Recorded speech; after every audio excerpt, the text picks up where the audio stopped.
Cette conférence va maintenant être enregistrée. Donc, bonsoir à tous et bienvenue à cette séance d'information web présentée par la municipalité de Rawdon et portant sur sa refonte réglementaire.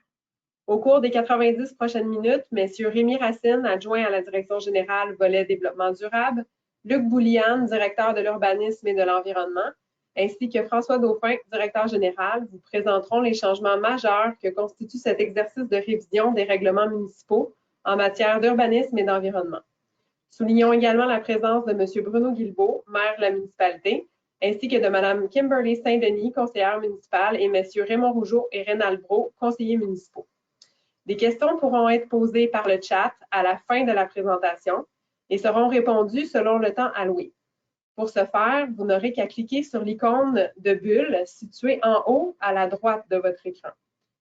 Nous vous prions de laisser votre micro fermé afin d'éviter l'interférence de bruit ambiant. Prenez note qu'aucune question en lien avec des dossiers précis ou de nature personnelle ne pourra être répondue pendant la séance d'information. Soyez toutefois assurés qu'un document contenant toutes les questions-réponses sera rendu disponible dans les prochains jours dans le site Internet, en plus de l'enregistrement de cette séance qui pourra également être visionné ultérieurement. Je cède maintenant la parole à M. Guilbeault, maire de la municipalité, qui souhaite vous adresser quelques mots. Je suis bien content qu'il y ait plein de monde qui vienne s'informer au niveau de notre fameuse réforme réglementaire. Alors, on a fait la présentation cet après-midi, ça a super bien été, c'est assez clair. Alors, je n'ai pas beaucoup de choses à vous dire, simplement vous dire bienvenue, puis soyez bien attentifs, écrivez vos petites questions dans le chat et on va sûrement avoir le temps de répondre à peu près à toutes vos questions. Alors, je laisse la parole à M. Bouliane pour le début de cette rencontre. Bonsoir à tout le monde. On m'entend bien? OK. Alors, oui, nous allons présenter la refonte réglementaire. Mais avant, moi, j'aimerais vous expliquer un petit peu le contexte qui, en fait, est sous-jacent à ces changements-là. Qu'est-ce qui fait qu'on a décidé de faire ces changements-là à la municipalité? D'abord, on doit faire intervenir la loi sur l'aménagement et l'urbanisme qui oblige, dans le fond, les MRC à faire un schéma d'aménagement. Et puis, ce schéma d'aménagement-là permet de déterminer les grandes orientations régionales.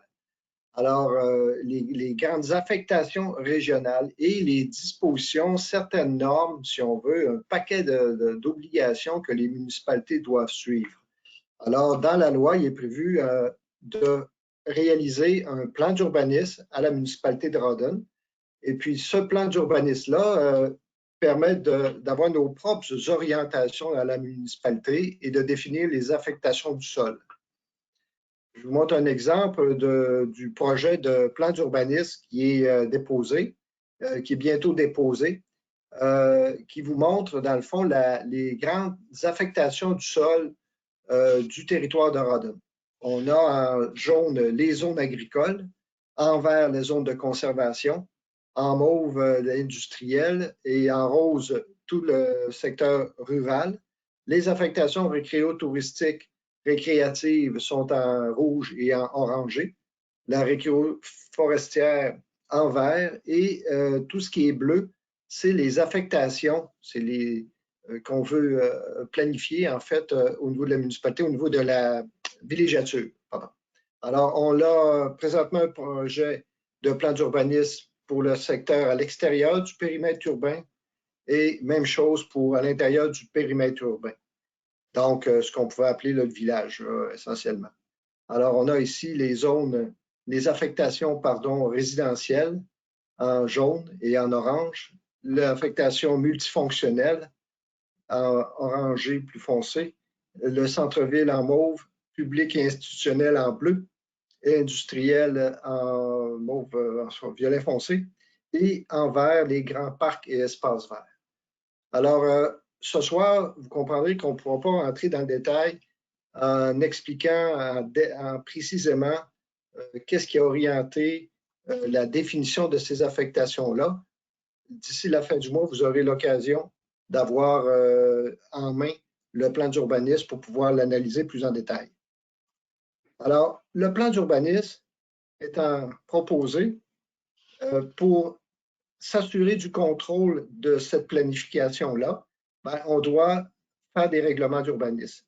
Actuellement, la municipalité a 2 séries de règlements, un pour le canton et une autre série pour le village. Alors, le but de la refonte, c'est de joindre les deux et de réviser, dans le fond, les différentes normes et dispositions qui sont à planifier. Sur ça, je vais passer la parole à mon collègue Rémi, qui va vous expliquer, dans le fond, les modifications majeures dans la réglementation d'urbanisme à différents niveaux. Alors, à toi la parole, Rémi. Oui, bonsoir. Dans le fond, le but de la présentation ce soir, c'est de vous soulever certaines modifications majeures qui seront apportées aux différents règlements d'urbanisme.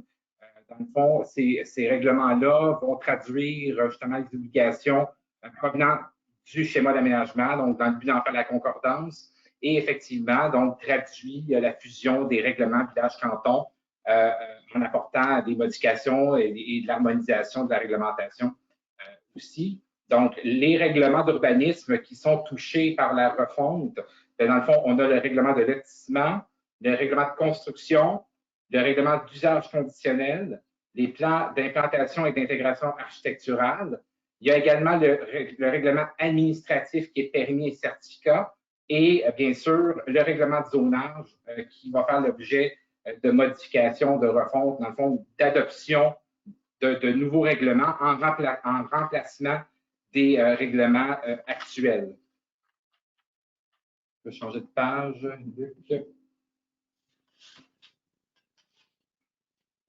Donc, pour vous faire un résumé là, des modifications majeures, donc ça sera structuré selon les types de règlements. Donc, on va débuter avec le règlement de lotissement. Une des modifications majeures qui est apportée, c'est que la superficie minimale d'un lot sans service, donc ça veut dire sans aqueduc, sans égout, sera portée à 4000 m² à l'extérieur du périmètre urbain. Actuellement, un terrain sans service sur l'ensemble du territoire, c'est 3000 m². À l'extérieur du périmètre urbain, ça sera emmené à 4000 m². Donc, c'est un des effets majeurs. Donc, tous les nouveaux terrains sans service devront respecter cette superficie minimale-là. Pour ce qui est des profondeurs minimales d'un lot sans service, donc toujours sans aqueduc et égout, ça sera porté à 75 mètres lorsque le terrain est riverain d'un lac ou d'un cours d'eau. Donc, actuellement, c'est 45 mètres de profondeur moyenne qui s'applique à l'ensemble des lots, qu'ils soient riverains ou pas. Et il y aura une modification. Donc, un terrain riverain devra respecter une profondeur minimale de 75 mètres dans ce cas-ci.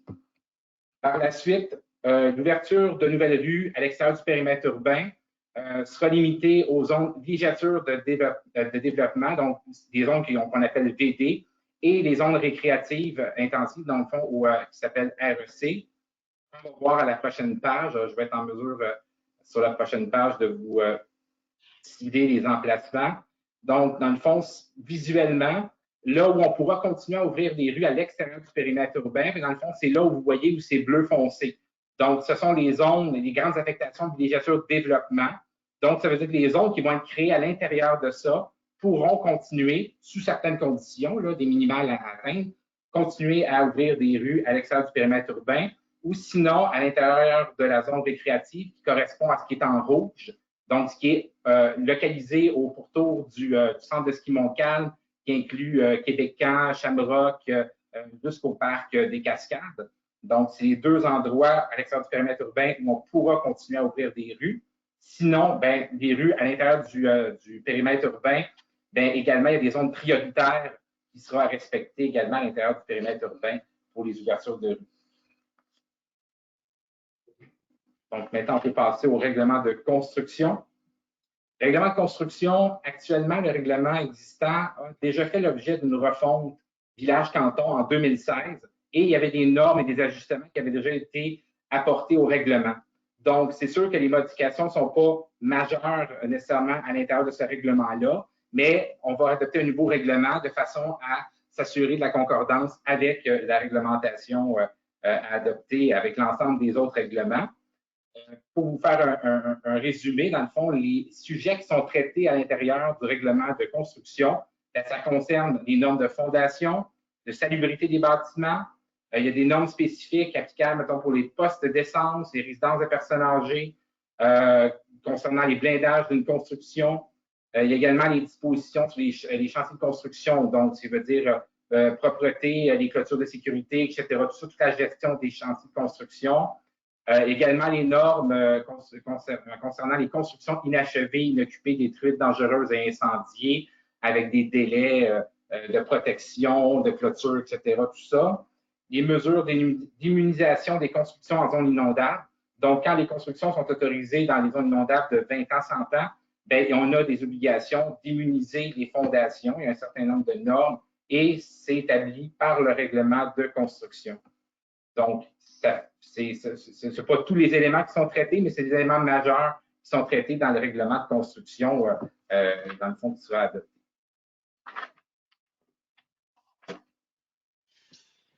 Maintenant, concernant les usages, le règlement sur les usages conditionnels, bien, la municipalité a actuellement un règlement d'usage conditionnel qui sera remplacé par le nouveau règlement, dont les modifications majeures sont les suivantes. Donc, ça concerne la location à court terme, résidence de tourisme. Si on fait le lien, la municipalité est en train d'adopter actuellement le règlement 1015-2 de son règlement pour venir justement rendre applicable les résidences de tourisme en usage conditionnel. Donc, toutes les normes aussi ont été développées. Donc, principalement, ce sont ces normes-là qui vont être reprises à l'intérieur du règlement d'usage conditionnel en faisant l'ajustement avec les nouvelles zones. Également, le règlement d'usage conditionnel traitera sur les commerces liés à l'automobile et à l'hébergement dans les zones villégiatures et rurales. Quand on parle des commerces liés à l'automobile, on parle des stations-service, dépanneurs, garages mécaniques, casse-croûte. Et là, on est toujours à l'extérieur du périmètre urbain. Et quand on parle d'hôtellerie, on parle des hôtels d'un maximum de 25 chambres, des gîtes touristiques, des résidences de tourisme. Donc, par le schéma, ça devient une obligation de rendre applicable ces usages-là à l'extérieur du périmètre urbain par le règlement d'usage conditionnel. Par la suite, on a les usages récréatifs intensifs dans la zone villégiature consolidation et villégiature densification. Quand on parle d'usage récréatif intensif, on parle de camping, camp de vacances, centre de plein air et tout ça. Donc, pour être en mesure de les autoriser en dehors du périmètre urbain, on pourrait les autoriser dans les zones DC et VD, toujours en usage conditionnel. Dans le fond, dans le fond, ce n'est pas toutes les zones DC et VD qui vont être admissibles non plus. Vous pourrez le constater dans le premier projet, dans les grilles d'usage de chacune des zones seront indiquées des références au règlement d'usage conditionnel et également dans le règlement d'usage conditionnel seront nommées l'ensemble des zones admissibles qui sont situées en VCVD, donc villégiature consolidation, villégiature densification. Il y a également aussi les entreprises rurales dans les zones rurales qui seront également admissibles en usage conditionnel. Quand on parle d'entreprises rurales, on parle d'entreprises nécessitant des grands espaces. Puis, dans le fond, que la cohabitation se fait difficilement avec l'habitation à l'intérieur du périmètre urbain. On parle dans ce cas-là des entreprises de construction, d'excavation, vente de roulottes, véhicules lourds, réparation justement de véhicules lourds ou ces choses-là. Donc, encore là, on pourra l'autoriser en dehors du périmètre urbain dans les zones rurales, mais toujours en le rendant admissible au règlement d'usage conditionnel. Le règlement d'usage conditionnel amène un certain nombre de critères, définit les zones dans lesquelles une demande pourrait être déposée et, dans le fond, le règlement d'usage conditionnel, la différence avec le fait de l'autoriser automatiquement dans le zonage, ça fait en sorte que ça doit être présenté en usage conditionnel, ça doit suivre le processus affichage et il y a une décision qui doit être rendue par le conseil municipal en séance du conseil municipal. Donc, c'est ce que amène comme particularité des règlements d'usage conditionnel en comparaison avec un règlement de zonage qui vient automatiquement autoriser un usage dans une zone. Maintenant, je vais passer au règlement de zonage. Donc, principalement, dans le fond, c'est les plans de zonage qui ont été définis, autant hors périmètre urbain et périmètre urbain. Donc, les types de zones qui sont définis, dans le fond, ça traduit ce que vous avez vu tantôt au plan d'urbanisme. Donc, on a des zones villégiature, consolidation, densification, qui sont principalement dans l'axe du lac Pont-Brillant, 125, l'axe Schmidt-Gratten-Lac-Brennan. Ensuite, on a les zones rurales, dans le fond, qui sont plus aux extrémités du territoire de la municipalité. Ensuite, on a la zone agricole. Et dans le fond, on a également le pôle récréo-touristique, qui est la zone REC, que vous allez voir sur les plans qui sont déposés. Donc, à l'intérieur de cette zone-là, donc, ça devient le pôle récréo-touristique. Donc, ça devient l'endroit où les structures de récréation intensives avec des équipements seront automatiquement autorisées. Sinon, dans la villégiature, densification, comme je vous disais, avec le règlement d'usage conditionnel, il y a certains types d'usages récréo-touristiques, mais qui devront être admissibles et passer en usage conditionnel. Pour ce qui est du plan de zonage à l'intérieur du périmètre urbain, donc c'est la même chose. Donc, ça traduit le plan d'urbanisme. Donc, on voit principalement les zones centre-ville, donc qui est dans l'axe Queen, Première Avenue, bon, le secteur plus central. On a des zones multifonctionnelles qui sont des zones hybrides, résidentielles, commerciales au pourtour. On a des zones industrielles qui correspondent dans le fond au secteur chemin Saint-Alphonse et aux entours de la 5e Avenue, là, qui correspond à l'existant. Et dans le fond, la majeure partie du périmètre urbain est formée par deux types de zones, résidentielle consolidation et résidentielle de densification. Je vais vous expliquer un peu plus tard avec des exemples, là, la définition, ce que ça implique, les zones RC, qui est résidentielle consolidation, et RD, résidentielle de densification. Donc, dans les modifications majeures apportées au règlement de zonage, principalement, c'est qu'il y aura, peu importe, lorsque sont autorisés les multifamiliales, un multifamilial ne pourra pas compter plus de 6 logements sur l'ensemble du territoire, sauf exception des habitations collectives. Quand on parle d'habitation collective, on parle d'habitation, exemple, pour personnes âgées, où il y a un certain pourcentage d'espace commun et qui s'adresse à un groupe, donc de là, l'habitation collective. Donc, c'est le seul cas où il pourrait y avoir plus que 6 logements dans un bâtiment résidentiel sur l'ensemble du territoire, là, peu importe la zone. L'autre élément, c'est que les logements au sous-sol des résidences unifamiliales seront interdits. Donc, quand on parle de maximum de logements, bien, il y a autant les résidences unifamiliales où les logements au sous-sol ne sont plus autorisés que les zones multifamiliales, qui sont absolument des zones RD, ne pourront pas autoriser des bâtiments résidentiels de plus de 6 logements. Le second élément qui vient apporter une modification majeure, ce sont les bandes boisées à conserver, qui est d'une largeur de 2 à 10 mètres, selon l'usage et la superficie de terrain. Vous allez voir, dans le fond, dans le projet de règlement, il y a, tout dépendant de la superficie du terrain, il y a des marges boisées intégrales à conserver à la marge avant, latérale et arrière, dont la profondeur, la largeur est définie selon la superficie du terrain. Et il y a certains types d'usages, exemple comme les campings, qui, eux, doivent respecter et conserver un minimum de 10 mètres de bande intégrale boisée au pourtour de l'usage. Donc, sur l'ensemble, quand il vient le temps d'avoir un permis de construction, bien, ça veut dire que quelqu'un devra conserver les bandes boisées, marge avant, latérale, etc. Tout ça en lien avec les superficies du terrain sur lequel est implantée la construction. Et si effectivement les bandes ne sont pas existantes, bien, il y a une plantation qui doit être faite là, en bordure des limites de terrain. Donc, autant de villages, cantons, etc., bon, ben, on amène la notion de bande boisée, effectivement, également à l'intérieur du périmètre urbain. Donc, dans les modifications majeures, comme je vous mentionnais tantôt, il y aura deux types de zones résidentielles qui ont été créées. Donc, on a des zones résidentielles consolidation.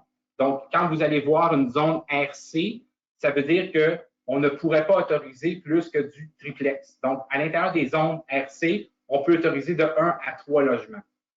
Et dans les zones RD, résidentielles densification, à ce moment-là, on peut autoriser des bâtiments de 1 jusqu'à un maximum de 6 logements.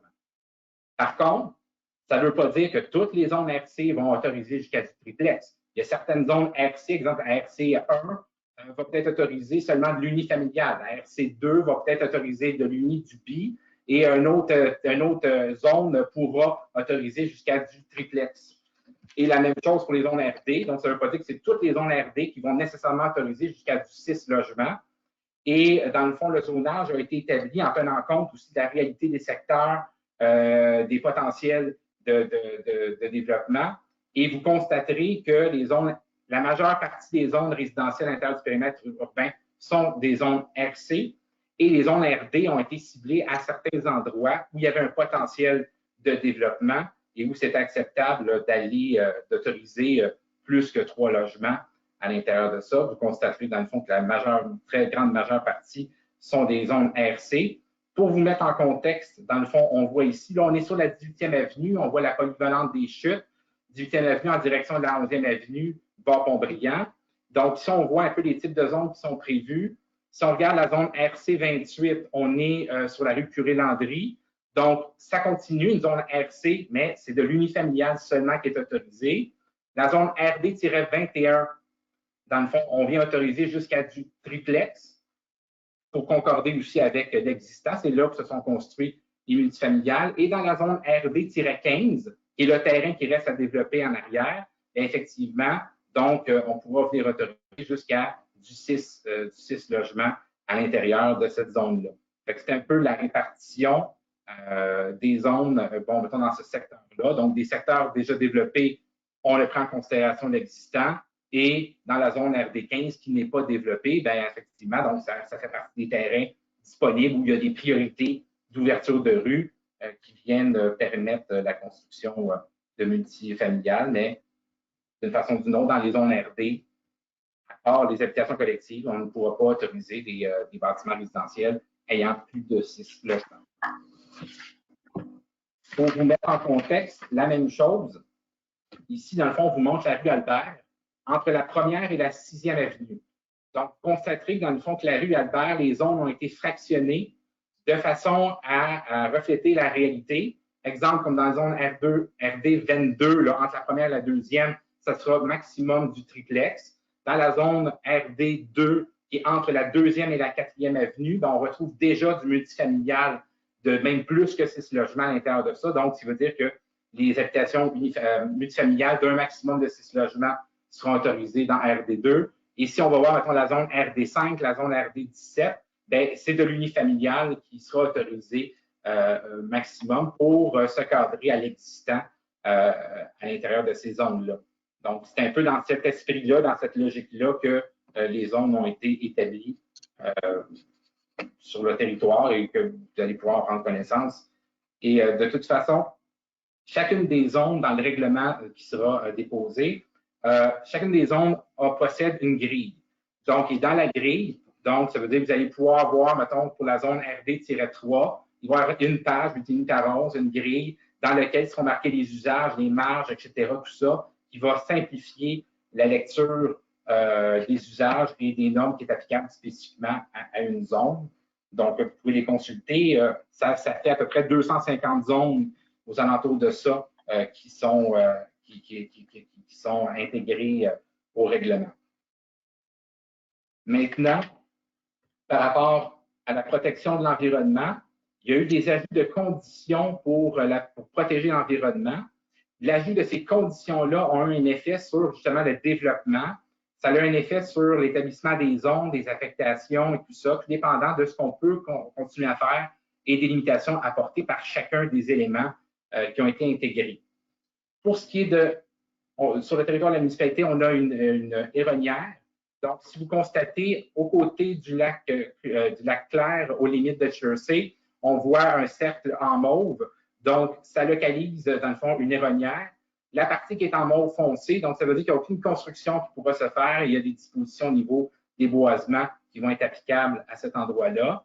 Quand on parle du cerf de Virginie, on parle du ravage de chevreuil. Ça correspond, dans le fond, sur la carte à ce qui est en hachuré en vert, là, qui descend là jusqu'aux limites de Saint-Ligory, en longeant la 341, qui fait le tour du golfe et tout ça. Donc, ça, toute cette partie-là de territoire, dans le fond, c'est le ravage du chevreuil. Donc, ça vient dire qu'à l'intérieur de ce secteur-là, on ne peut pas ouvrir de nouvelles rues. Les lotissements, il y a des normes supplémentaires de profondeur de boisés à conserver pour s'assurer de conserver les couloirs migratoires dans le fond du cerf de Virginie. Et dans le fond, à l'intérieur de ce secteur-là, on ne pouvait pas venir autoriser les entreprises rurales, donc on fait une excavation et ces choses-là à l'intérieur d'eux. Donc, dans le fond, il y a un certain nombre de normes qui seront applicables et qui viennent, dans le fond, orienter les choix et le zonage qui a été bâti. On a également la Tortue des Bois. Donc, la Tortue des Bois est dans le secteur du chemin Joanne qui part des limites de Jersey en direction de la rivière Waro. À l'intérieur de ce secteur-là, dans le fond, c'est pour mettre en évidence qu'il y a la Tortue des Bois qui est là. Et dans le fond, il y a certaines précautions qui sont à prendre par rapport à la présence de la Tortue des Bois quand il vient le temps de faire du développement, ces choses-là. On a également les milieux humides. Donc, on a une meilleure connaissance des milieux humides par la production d'une carte par Canal Limité, ministère de l'Environnement.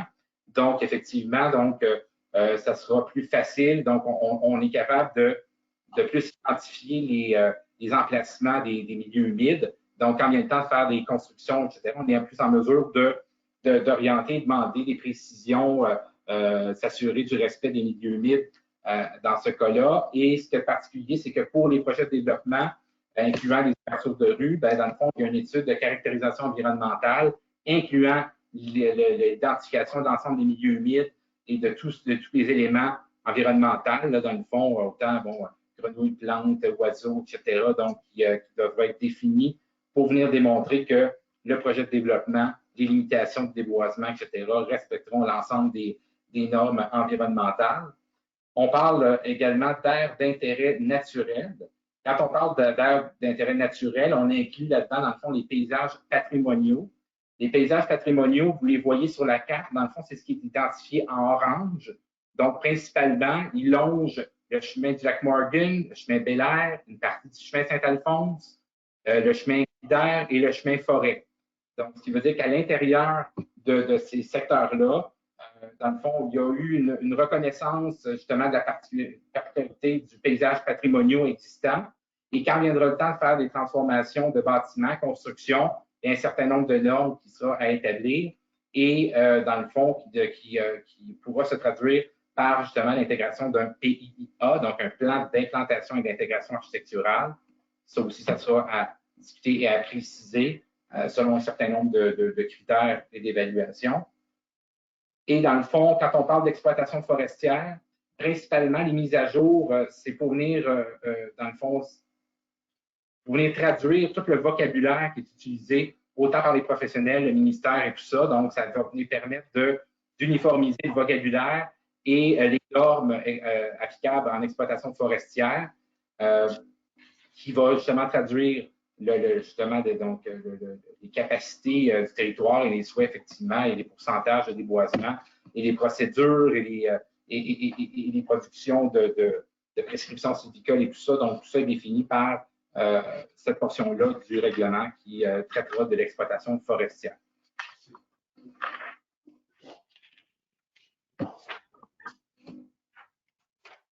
Donc, toujours pour le règlement de zonage, une des modifications majeures, dans le fond, c'est d'interdire les commerces et services à l'extérieur du périmètre urbain. Donc, ce qui veut dire qu'on doit concentrer tout ce qui est commerce-service à l'intérieur du périmètre urbain. Et à l'intérieur du périmètre urbain, ça sera autorisé selon le plan de zonage et les usages qui sont autorisés. Mais à l'extérieur du périmètre urbain, donc à ce moment-là, on ne pourrait pas autoriser ces types de commerce-là, sauf exception, lorsque les commerces sont reliés à la vocation du pôle touristique. Tantôt, quand je vous montrais le pôle touristique, c'est ce qui est autour du centre de ski Montcalm et tout ça, dans le fond, 125 voies Pontbriand qui va jusqu'au parc des Chutes, le parc des Cascades. Donc, à ce moment-là, donc un commerce pourrait être installé seulement si effectivement il est en lien avec la vocation du pôle touristique, exemple comme la vente de réparation d'équipements sportifs ou des choses comme ça. Sinon, l'idée, c'est de regrouper tous les commerces et services à l'intérieur du périmètre urbain pour venir consolider le périmètre urbain. Et ça devient directement du schéma d'aménagement comme orientation. Quand on passe au prochain, donc les modifications majeures, la même chose. Interdire les restaurants à l'extérieur du périmètre urbain, on les concentre à l'intérieur du périmètre urbain, sauf exception.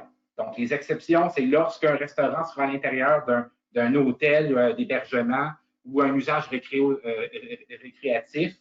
C'est le seul cas où un restaurant pourrait être situé à l'extérieur du périmètre urbain. Et à ce moment-là, donc, il y aurait également des casse-croûtes, mais les casse-croûtes seraient autorisés seulement en usage conditionnel dans les zones de législature consolidation, densification et rurale. Donc, les casse-croûtes, dans le fond, c'est un usage, quand je vous parlais tantôt des commerces routiers, bien, les commerces routiers incluent les dépanneurs, les casse-croûtes et tout ça, donc ça devra passer en usage conditionnel. Donc, c'est la seule façon de venir autoriser la restauration, donc un casse-croûte qui n'est pas en lien avec un autre usage à l'extérieur du périmètre urbain.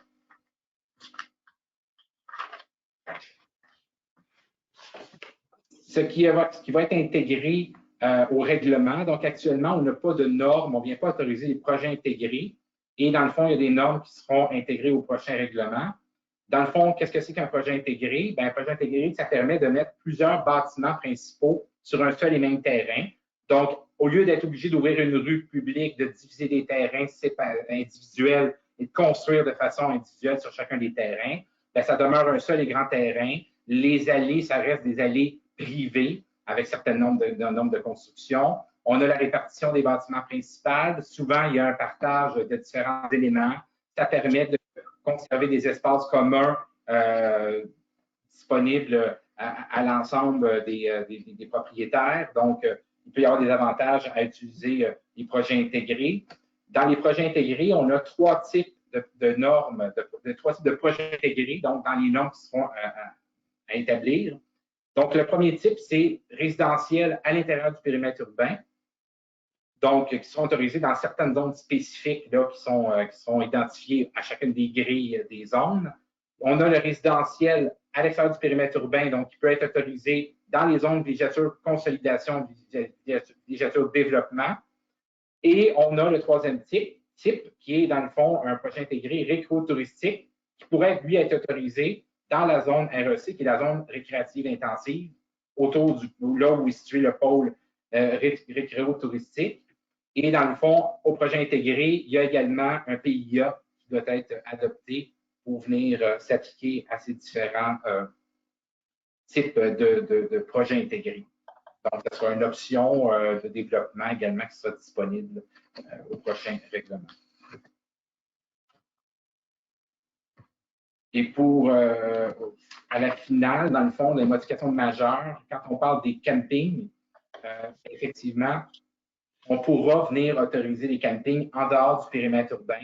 Mais par contre, en zone VD, donc législature de développement, et VC, législature de consolidation, on n'a pas le choix, ça devra passer par usage conditionnel. Donc, ça veut dire que le seul endroit dehors du périmètre urbain où on pourra autoriser les campings, c'est dans la zone REC, qui est toujours le pôle récréo-touristique. Donc, là où on retrouve de toute façon actuellement le camping québécois, le Shamrock, le camping aux Cascades et une partie du nouveau camping là, qui est à ouvrir sur le chemin Joanne également. Spécifiquement, dans les zones de législature consolidation, donc, je vous ai mentionné la zone VC-4 et VC-7. Ce sont les deux seules zones de législature consolidation dans lesquelles les campings pourraient faire l'objet d'une demande d'usage conditionnel. Ces deux zones-là correspondent, dans le fond, au Camaris et au village canadien. Et pour vous spécifier, donc, les campings seront spécifiquement interdits dans la zone VC-2. La zone VC-2, dans le fond, est située au nord-est du lac Pont-Brillant, donc elle longe le lac Pont-Brillant dans l'axe du boulevard Pont-Brillant.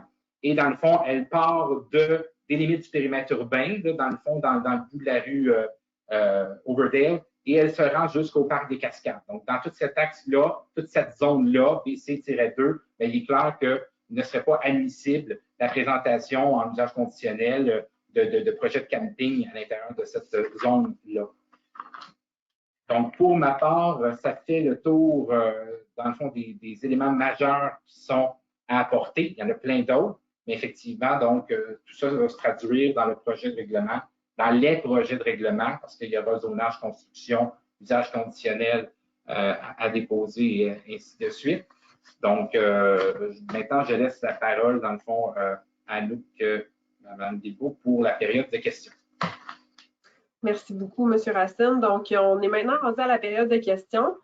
Pour ceux et celles qui auront besoin de plus d'informations sur la suite des choses, les prochaines étapes, de quelle façon les informations vont être rendues disponibles, M. Dauphin va faire le suivi après la période de questions. Donc, je reviens aux questions en premier lieu de Mme Brault. Donc, comme on discutait tantôt, Mme Brault, je crois que votre question numéro 1 et votre question numéro 2 en partie a été répondue là, par la présentation.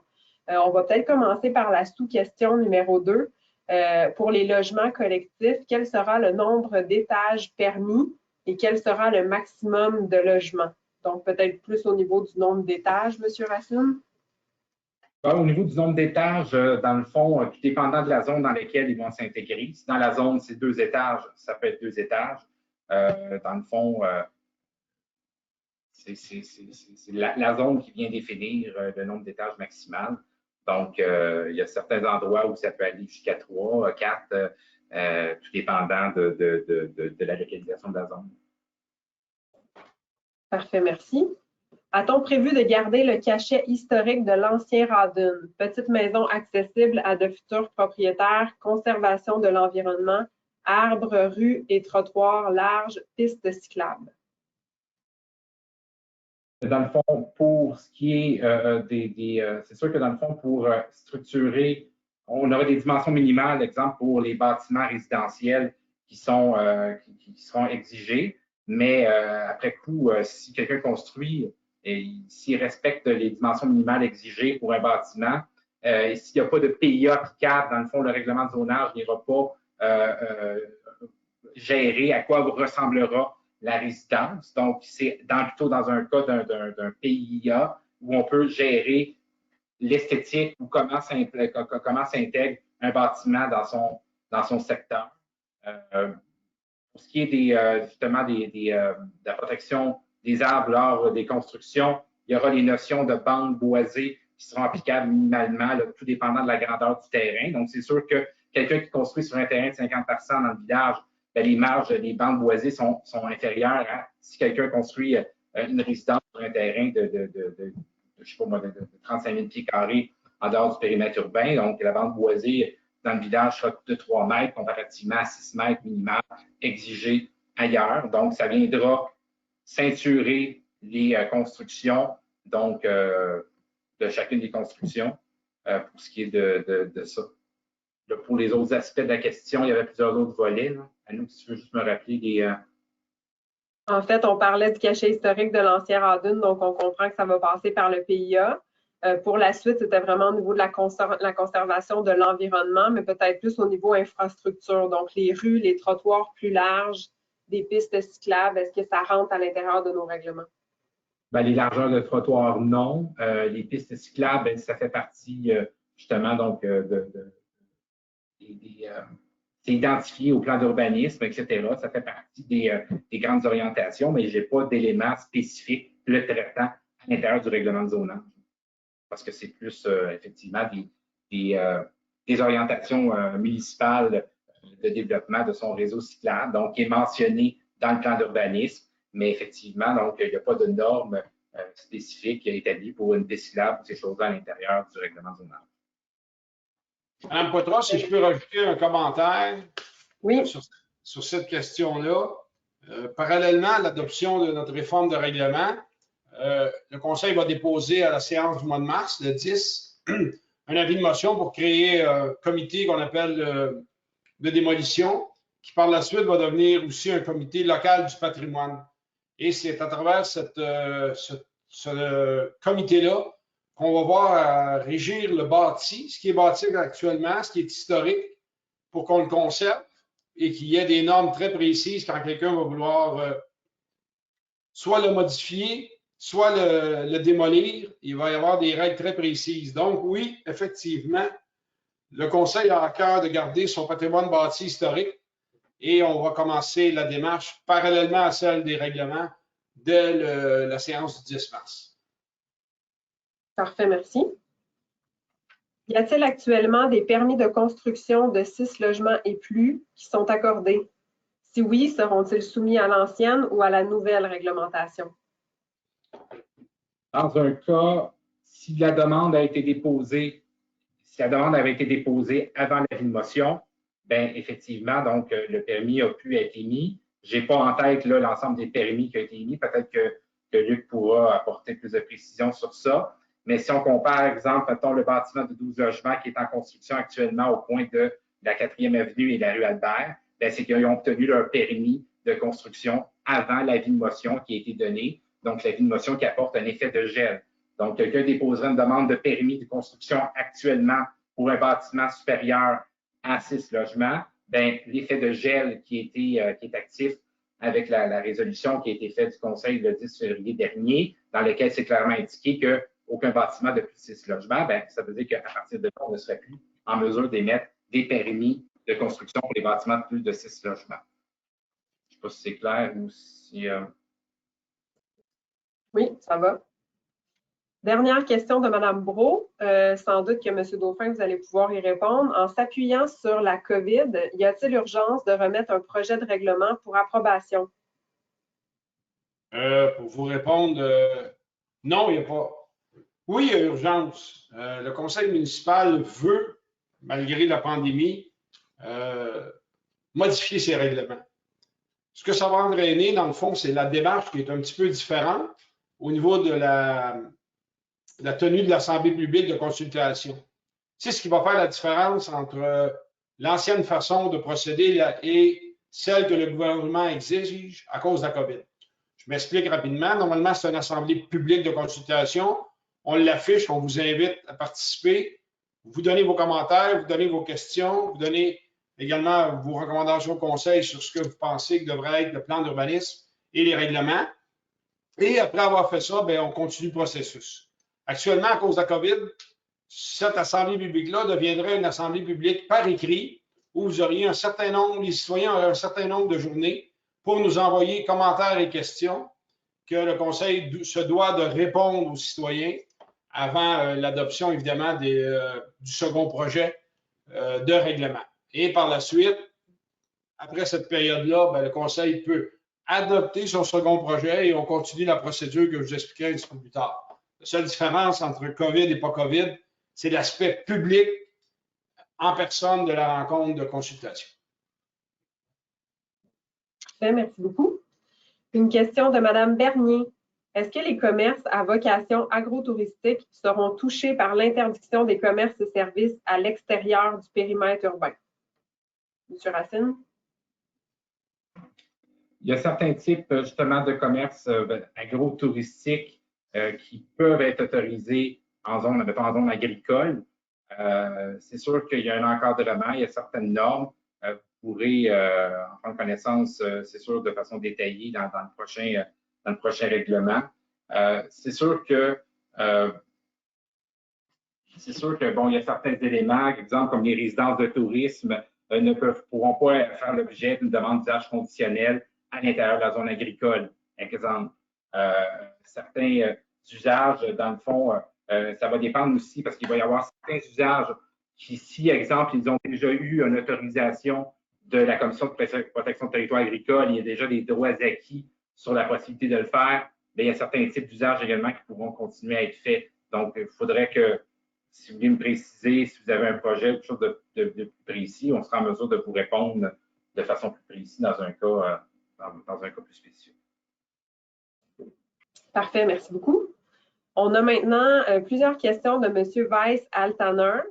Dans le fond, la première question est vraiment en lien avec l'habitation collective. Donc, M. Racine, si vous pouvez revenir sur la définition d'habitation collective et quel serait le maximum de logements permis dans ces habitations collectives et à savoir également s'il s'agit d'un usage conditionnel pour autoriser ces habitations-là. Donc, principalement, ça veut dire que dans les zones RD, donc résidentielles densification, lorsque seront autorisées à la grille d'usage les habitations collectives, à ce moment-là, donc, ils seront autorisés automatiquement. Donc, ils n'auront pas à passer en usage conditionnel.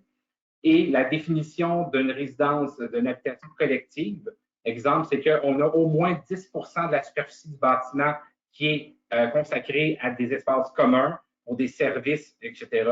Alors, quand on dit habitation collective, c'est qu'il s'adresse de façon générale à un même type de clientèle. Dans le fond, après coup, au niveau du gabarit du bâtiment et tout ça, donc c'est ce qui est applicable à la zone. Donc, si la zone vient dire que c'est 2 étages, ça sera 2 étages qui sont autorisés. Par la suite, dans le fond, il n'y a pas de nombre maximal de logements. Je m'explique. Sur un terrain, le gabarit de la propriété en fonction des hauteurs disponibles, les cases versus les cases de stationnement, les bandes boisées, tous les éléments. Donc, c'est ça qui va venir régir la dimension du bâtiment selon la disponibilité et surtout en fonction de la grandeur du terrain et des autres exigences là, qui sont requises, comme je vous disais, dans le fond, les bandes boisées, stationnement et tout ça. Mais il n'y a pas de nombre maximal établi, prévu pour une habitation collective. Parfait, merci. Toujours en lien avec les habitations collectives, est-ce qu'il s'agit, du retour du projet de règlement 1501-1, les 8 étages de l'été 2019?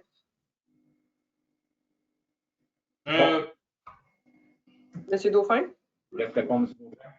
Ah, monsieur Racine peut répondre aussi. OK. On n'est pas dans le retour des 8 étages. Ce projet-là n'est jamais revenu à surface depuis la dernière fois qu'ils l'ont présenté. Si on parle de la même chose en termes de personnes âgées, là, on n'a pas tenu compte de ça dans notre réglementation. C'est sûr que 8 étages, c'est un vœu de la part d'un bâtisseur, mais c'est loin d'être la réalité qui va s'y appliquer. M. Racine va pouvoir même vous confirmer là, ce que ça pourrait représenter actuellement avec la nouvelle réforme.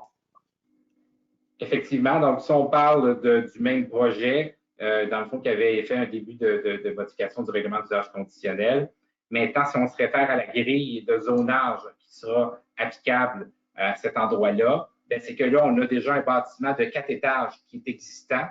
Donc, ce qui veut dire que la hauteur maximale ne pourrait pas dépasser 4 étages, qui correspond à la hauteur de nombre d'étages qui est déjà existant dans cette propriété-là. Donc, c'est une zone spécifique qui s'applique pour cette propriété-là. Là. Donc, ici, là, sur la rue Pouille, en face de l'église. Et dans le fond, comme dans toutes les autres interventions qui ont été faites, c'est de prendre en considération l'existant et de tenter le plus possible de s'y accoler. Donc, dans ce cas-là, donc, vu qu'il y a déjà un 4 étages, ben, c'est 4 étages qui est prévu dans cette zone-là maximum. Parfait, merci. Maintenant, au niveau du PIA, est-ce que le nombre de zones assujetties à des PIA reste à 5, soit Valpombriand, Cascade, Harmonie, Village, Rive-Ouest, Rosemary? Y a-t-il des changements aux PIA existants? Je vous dirais que les zones existantes demeurent. Il n'y a pas de changements qui sont faits à ces dispositions-là applicables. La seule chose, c'est qu'effectivement, il y aura des dispositions pénales qui sont intégrées, ce qu'il n'y a pas actuellement à l'intérieur des règlements de PIA. Donc, ça veut dire que lorsqu'il y a contravention à une des dispositions, ou exemple d'une réalisation qui est faite autrement que ce qui est autorisé, à ce moment-là, il y aura un outil pour agir à ce moment-là à l'intérieur de ça. Dans les PIA, c'est qu'on a dû créer un certain nombre de nouveaux types de PIA. Donc, exemple, pour les terrains avec 30% de pente et plus, donc dans les pentes fortes. Donc, ça veut dire que toute construction qui se fait sur ces terrains-là, qui sont identifiés, devra faire l'objet d'un PIA qui vient appliquer un certain nombre de normes là, au niveau justement des reculs avec les hauts talus, etc. Donc, il y a des normes. Donc, c'est une obligation d'adopter un PIA sur justement justement, donc, sur les secteurs à pente forte. Je vais juste prendre ma liste. C'est ça, pente forte. Il y aura également des PIA adoptés pour les porte-pente, réseau routier. Je vais vous dire, je vais juste voir. Bon, les projets intégrés à l'intérieur des zones VCVD. Donc, il y a un PIA qui doit être applicable. C'est une demande, une obligation du schéma d'aménagement à ce moment-là. Ensuite, la même chose Donc, PIA, dans le fond, qui est prévu pour les paysages patrimoniaux, ce que je vous montrais tantôt, qui seront également applicables. Ensuite, les projets intégrés à caractère écotouristique, il y a également à appliquer, à produire une nouvelle section de PIA. La même chose à caractère écotouristique. Ensuite, au niveau des PIA,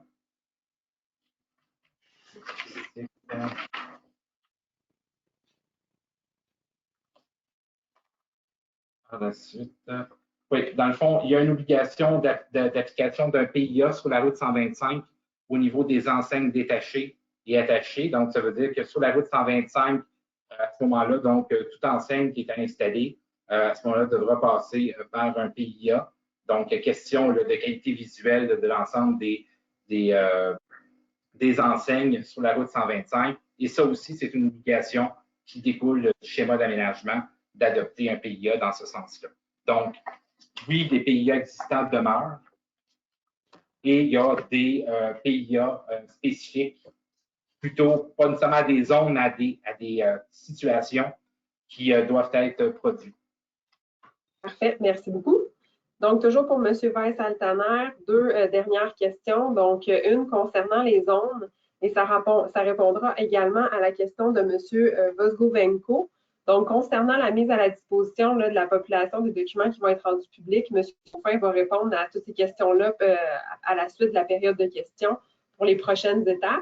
Donc, au niveau des zones, est-ce que les zones R et autres changent de nom et de limite? C'est sûr que l'ensemble des zones, là, quand vous regardez une zone qui est existante actuellement, elle n'existera plus sous la même forme. Donc, c'est sûr qu'à l'extérieur, surtout à l'extérieur du périmètre urbain, le but, il y avait beaucoup de démultiplication de zones de même type qui ont été regroupées ensemble. Et maintenant, les limites, mettons, des zones résidence, des zones villégiature doivent suivre au maximum les limites des grandes affectations de villégiature, densification qui ont été établies au schéma, au plan d'urbanisme.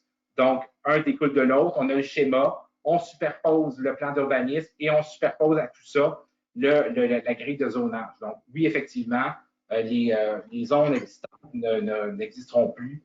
Et ce que je vous expliquais là, tout au long de la présentation, la nomination, comme les zones de villégiature densification ou résidentielle consolidation à l'intérieur du périmètre urbain, ben, la nomination, les zones RC, RD, ben, déjà là, ça parle au niveau du vocabulaire sur les types de zones ou ce qui peut être autorisé à l'intérieur de ces zones.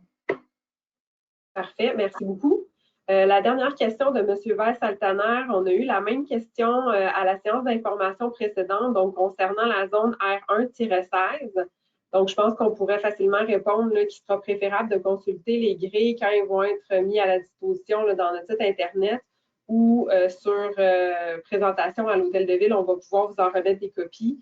C'est peut-être un peu précis là, comme question à cette étape-ci pour être en mesure de répondre. Une question de Mme Toupin. Est-ce que les entreprises agricoles seront exclues du PIA? Les entreprises agricoles exclues du PIA, ben justement, donc, si vous êtes situé sur un couloir, sur dans le fond, ce qui était identifié, peut-être, Luc, tu pourrais revenir à la partie environnementale. C'est ça. Fait que dans le fond, c'est sûr que si votre propriété, donc les propriétés qui donnent façade sur les chemins, qui sont les portions de chemin qui sont identifiées en orange, bien, c'est sûr que quand vient le temps de faire des rénovations, transformations, agrandissements ou constructions, bien, il sera applicable les normes minimales qui seront établies au niveau des volumes, gabarits. Je vais juste faire une référence avec justement le schéma d'aménagement. Parce qu'on dit qu'à l'intérieur des paysages patrimoniaux, tout travail de rénovation, d'agrandissement doit assurer le maintien des volumes architecturaux des bâtiments traditionnels. Donc, toute construction, à ce moment-là, sera applicable. Justement, donc, la majeure partie des propriétés dans ces secteurs-là sont des entreprises agricoles. Donc, effectivement, que ce soit la résidence ou les bâtiments en lien avec l'exploitation, seront également applicables à ces normes-là de gabarit, d'implantation, de volume, dans le fond, qui doivent permettre d'assurer une intégration des nouveaux bâtiments à l'intérieur de l'existant pour, dans le fond, s'assurer que on maintient justement de maintenir la qualité du secteur, là, parce qu'effectivement, s'il a été identifié comme étant paysages patrimoniaux, c'est parce qu'il y avait justement donc un élément, il représentait un paysage, les types de bâtiments, etc. Donc, c'est d'assurer l'implantation des bâtiments et la coordination quand il y a temps d'implanter justement des bâtiments à l'intérieur de ça, que ce soit de l'entreprise agricole que résidentielle. Parfait, merci. Quelques questions de M. Saint-Denis. Quelles sont les différences entre un règlement de zonage et un règlement d'usage conditionnel? Parfait. Si un usage est autorisé dans une zone au règlement de zonage, donc dans la grille, si, exemple, les résidences unifamiliales sont autorisées, quelqu'un vient chercher un permis, on vient dire, OK, résidences unifamiliales sont autorisées, donc ça veut dire qu'on peut émettre un permis. Comparativement à un règlement d'usage conditionnel.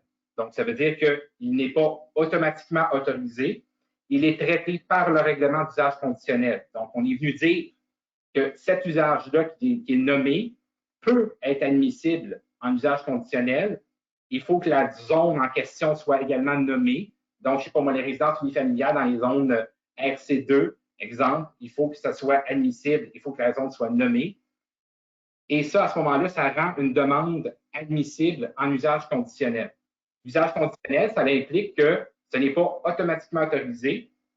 On doit faire l'analyse de la demande en fonction de critères et objectifs. On doit mettre une pancarte sur le terrain au moins 15 jours avant la séance du conseil municipal. Le comité consultatif doit donner des recommandations. Le conseil municipal, en séance du conseil, doit faire la présentation du projet, recueillir les commentaires des citoyens et par la suite rendre sa décision. Donc, un conseil municipal peut accepter, refuser, accepter sous condition un projet. Donc, ça veut dire que tant aussi longtemps qu'il n'y a pas fait de processus, tant qu'il n'y a pas eu d'autorisation par résolution du conseil municipal, on ne serait pas en mesure d'émettre un permis pour un usage qui est admissible en usage conditionnel. C'est la différence entre le règlement de zonage et le règlement d'usage conditionnel. Je ne sais pas si c'est clair ou... Oui, c'est clair. Merci beaucoup. Deuxième question de M. Saint-Denis. L'usage des sous-sols pour appartements dans des résidences intergénérationnelles seront-ils permis à la grandeur du territoire? Premier élément, c'est qu'une résidence unifamiliale, il ne sera plus possible d'aménager un logement au sous-sol d'une résidence unifamiliale. Ça, c'est sur l'ensemble du territoire. Par contre, les logements accessoires, donc ce qu'on appelle les intergénérations ou ces choses-là, on ne gère pas, nous, en fonction de qui l'habite, mais plutôt en fonction en tant que logement. Donc, ce logement-là devra être autorisé, devra être localisé au minimum 50% du logement devrait être situé au rez-de-chaussée. Donc, ça vient amener des types de logements de meilleure qualité qui seront possibles de façon accessoire à la résidence unifamiliale. Donc, on ferme la porte au logement au sous-sol, mais par contre, comme c'est autorisé actuellement, lorsque vous avez une résidence unifamiliale, vous allez pouvoir continuer à pouvoir aménager un logement qui est accessoire, mais par contre, dont 50% du logement est situé au rez-de-chaussée. C'est la différence entre un logement au sous-sol ou un logement accessoire attaché à une résidence unifamiliale.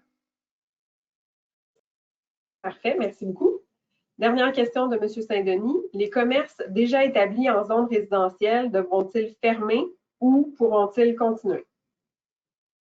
Quelqu'un qui a obtenu un permis, au moment où ils ont établi un commerce, si c'était autorisé, ils ont eu un permis, ils peuvent bénéficier de droits acquis. Donc, ce qui veut dire que si on vient modifier un zonage qui ne vient plus permettre ce type d'usage-là, effectivement, on ne pourra pas émettre de nouveaux permis pour un usage qui n'est plus autorisé. Mais par contre, quelqu'un qui était en opération, qui était conforme, qui avait eu son permis à ce moment-là, donc pourra continuer d'opérer.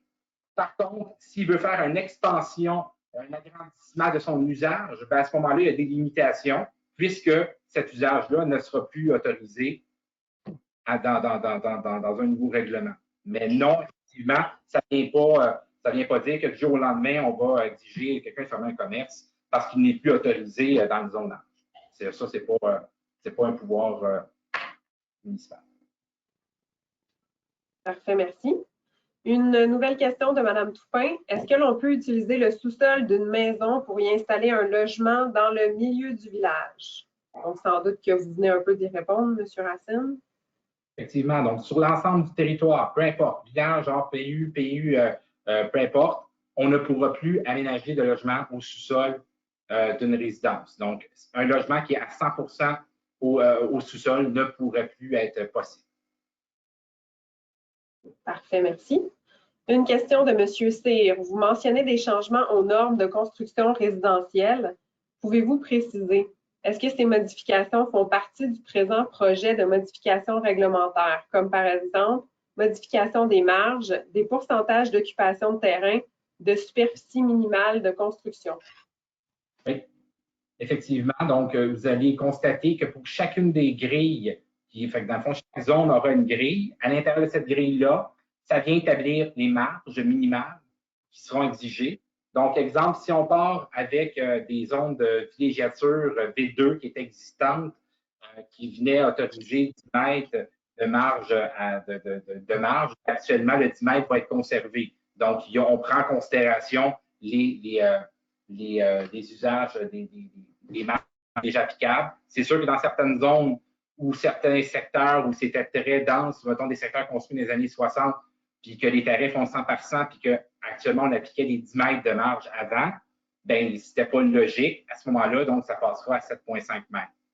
Au niveau des pourcentages d'occupation au sol, quelqu'un qui est dans un terrain avec 100 services va acquérir 15% dans le résidentiel. Et en principe, ça devrait rester à 15%. Il peut y avoir des variantes tout dépendant justement de la réalité, mais de façon générale, ça reste le même pourcentage.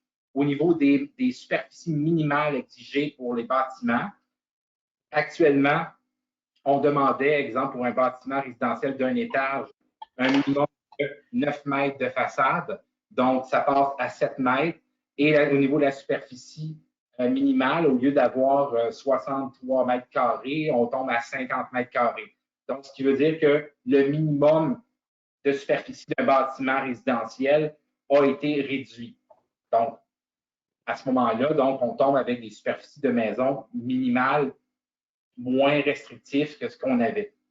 Donc, sans parler de mini-maison, mais par contre, effectivement, si vous prenez 50 mètres carrés, bien, ça donne un carré qui est minimal d'une résidence là, qui est acceptable. Et par la suite, bien, c'est une norme minimale au niveau des superficies minimales des bâtiments. Parfait, merci beaucoup. Donc, ça fait le tour des questions qu'on avait là, au niveau du chat. Je vais maintenant laisser la parole à M. Dauphin. M. Boulian, si c'était possible de nous ramener à la diapositive des prochaines étapes. M. Dauphin va nous expliquer les prochaines étapes et le mot de la fin. Merci. Pour ce qui est des prochaines étapes du projet de réforme, nous allons déposer le premier projet au conseil municipal à la séance du 24 mars.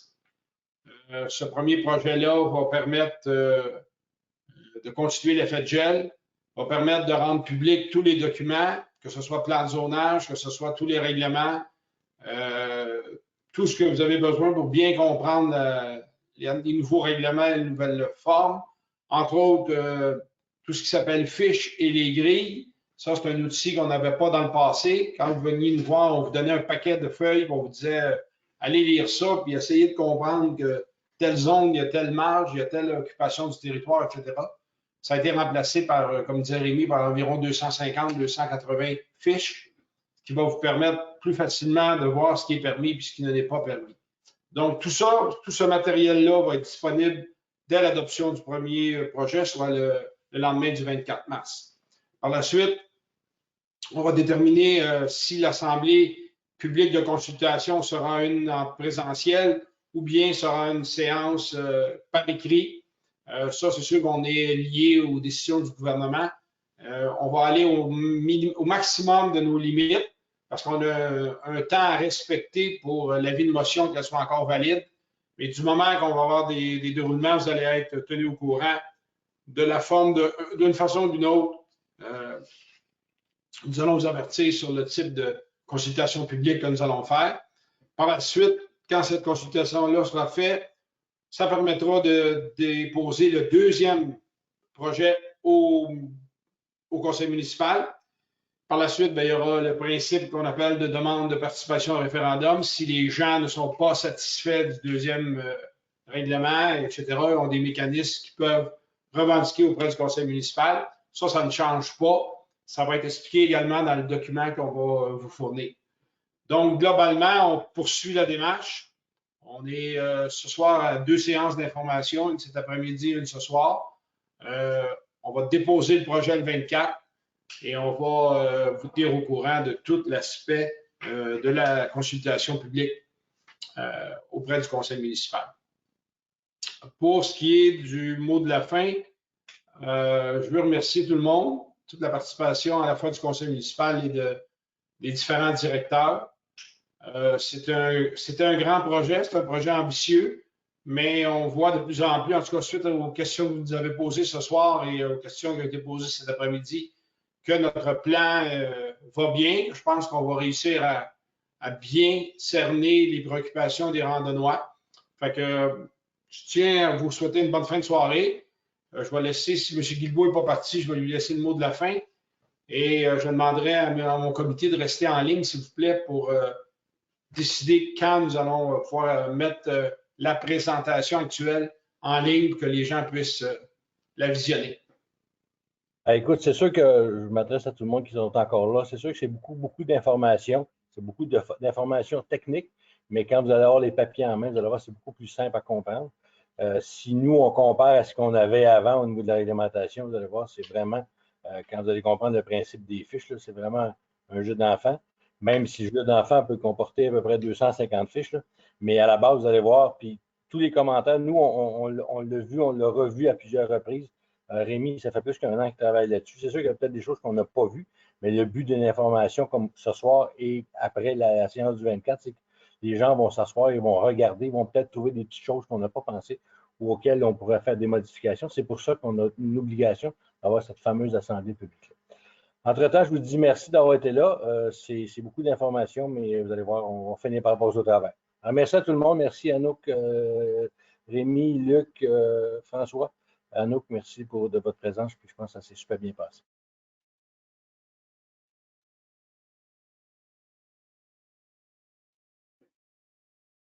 Bon, Madame Poitras, tout est beau? Oui. OK.